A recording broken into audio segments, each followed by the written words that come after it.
अस्सलाम वालेकुम। अच्छा, आज जो हम टॉपिक पढ़ेंगे वही हमारा जो चैप्टर नंबर 5 चल रहा है कंप्यूटर आर्किटेक्चर उसका, कि how is data transfer from CPU to memory. ठीक है, सीपीयू से मेमोरी में डेटा जो उनसा है वो कैसे ट्रांसफ़र होता है। ठीक है, ये टॉपिक आज हम डिस्कस करेंगे। और अगर आपको ये वीडियो पसंद है तो लाजमी उसको लाइक कर दीजिएगा और मेरे चैनल को लाजमी सब्सक्राइब कर दें ताकि जो नेक्स्ट आने वाली वीडियो है उसका नोटिफिकेशन आपको मिलता रहे। अच्छा जी, अब आप यहाँ पे ये चीज़ देखें कि एक हमारे पास सीपीयू है और एक हमारे पास मेन मेमोरी है। अच्छा, ये हम देखें शुरू से ही इसको डिस्कस करते आ रहे हैं कि ये डिफरेंट कंपोनेंट्स हैं और ये कंपोनेंट्स एक दूसरे से बात कर सकते हैं। ठीक है, और ये कंपोनेंट कैसे एक दूसरे के साथ किस तरह वे से ये जुड़े होते हैं उसको हम कंप्यूटर आर्किटेक्चर कहते हैं। तो इसमें मैं ये ऑलरेडी पहले ही आपको बता चुका हूँ कि ये कैसे सीपीयू और मेन मेमोरी में डेटा जो सा है वो ट्रांसफ़र होता है। ठीक है, लेकिन ये आप क्वेश्चन आ गया तो उसको मैं एक्सप्लेन कर देता हूँ। देखिए, अब आपको मैंने बताया था कि मेन मेमोरी में क्या होता है। मेन मेमोरी में एड्रेसेस होते हैं 0 1 2 3 4, इस तरह एड्रेसेस होते हैं। और इस एड्रेस किसी एक स्पेसिफिक एड्रेस पे कोई डेटा हम क्या करते हैं, उसको यहाँ पे सीपीयू ने अगर कोई डेटा स्टोर करना है तो वो यहाँ के डेटा स्टोर करता है, और अगर उसको सीपीयू को डेटा चाहिए तो वो मेन मेमोरी से डेटा लेता है और सीपीयू में जाता है।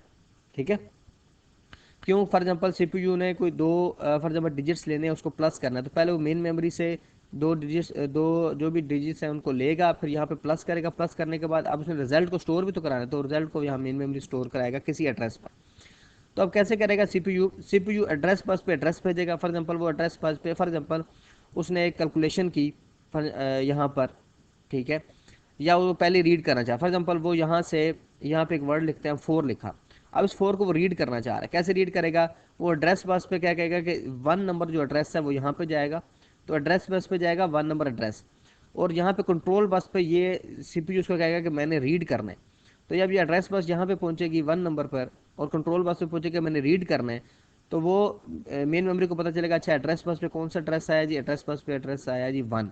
अच्छा, यहाँ पे डेटा कौन सा पड़ा, जो डेटा पड़ा है वो क्या करेगा, उस डेटा को डेटा बस के थ्रू इस डाटा को डेटा बस के थ्रू सीपीयू पहुंचा देगा, और सीपीयू तक ये डाटा जो सा है ये डेटा बस से होता हुआ पहुंचेगा। तो एड्रेस बस में एड्रेस जाएगा जो सीपीयू जनरेट करेगा, और डाटा बस में क्या होगा, डाटा बस में उस एड्रेस बस पे जो डाटा होगा वो जाएगा, और कंट्रोल बस इसको बताएगी कि आपने ये जो इस एड्रेस बस पे जो एड्रेस आया है इसमें ये जो डाटा है इसको आपने रीड करना या राइट करना। अब यहाँ पे रीड था तो उसने सीपीयू से यहाँ से डाटा लिया और यहाँ से उसको रीड करके सीपीयू तक पहुँचा दिया। ठीक है, तो यही चीज़ें यहाँ डिस्कस हुई हैं।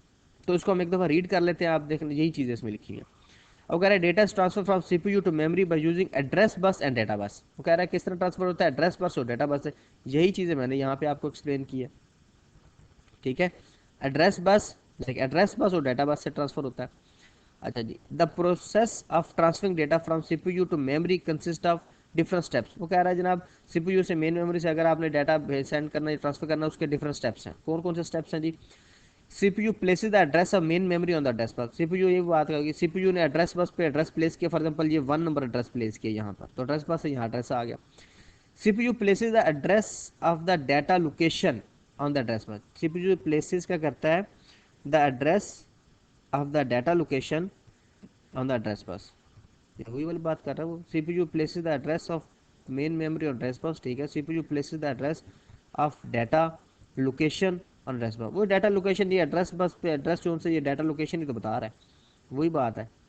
अच्छा, ये वही बात कर रहा है कि एड्रेस बस पे वो एक एड्रेस भेज रहा है, और ये एड्रेस बेसिकली क्या है, ये लोकेशन ही है मेन मेमोरी की। इस लोकेशन से जाके आपने डाटा रीड करना है, ये जो भी करना है। अच्छा जी, थर्ड पॉइंट का कह रहा है main memory sees the address on address. Main memory क्या करती है, वो एड्रेस बस पे एड्रेस कहती है कि फॉर एग्जांपल यहाँ पे एड्रेस भेजा मैंने 1, तो ये 1 नंबर वो देखेगी इसके ऊपर। अच्छा, वो देखेगी तो main memory writes the data to the specified location the memory. अच्छा, यहाँ पे अब राइट कर रहा है। अब राइट का मतलब ये क्या है, अगर उसने अब यहाँ पे उन्होंने सिंपल लिखा है, दो रीड भी हो सकता है राइट भी हो सकता है, इन्होंने राइट लिखा है।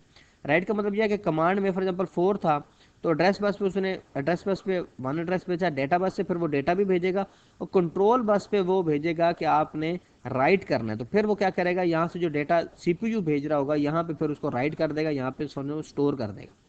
और अगर रीड के सिनेरियो में क्या होगा कि यहाँ से एड्रेस बस पे एड्रेस जाएगा, डेटा बस में सीपीयू से नहीं जाएगा, बल्कि यहाँ से वो एड्रेस बस से एड्रेस जाएगा। कंट्रोल सिग्नल में वो कहेगा जी रीड का सिग्नल है, और यहाँ मेमोरी जब देखेगी एड्रेस बस पे 1 आ रहा है तो 1 से अगर फिर वो देखेगी रीड है, इसका मतलब रीड का मतलब है यहाँ से जो डाटा पड़ा है इसको मैंने मतलब ये है कि इस डाटा को मैंने एड्रेस बस पे इधर जाके भेजना है। ताकि यहाँ पे जाके इसके पास ही चला जाए। ठीक है, तो ये कंप्लीट सिनेरियो था कि कैसे हम जोन सा है सीपीयू और मेमोरी जोन सी आपस में कैसे बात करें। तो मैंने स्टार्टिंग में ही आपको बताया था इस चैप्टर के कि ये जो डायग्राम है इट्स वेरी इंपॉर्टेंट डायग्राम। आप देख रहे हो कितने ही सारे टॉपिक्स हमारे तक में इस डायग्राम में से ही आ रहे हैं। तो अगर ये डायग्राम आपको समझ आ गई तो टॉपिक्स को मतलब ये अंडरस्टैंड करना इतना मुश्किल नहीं होगा।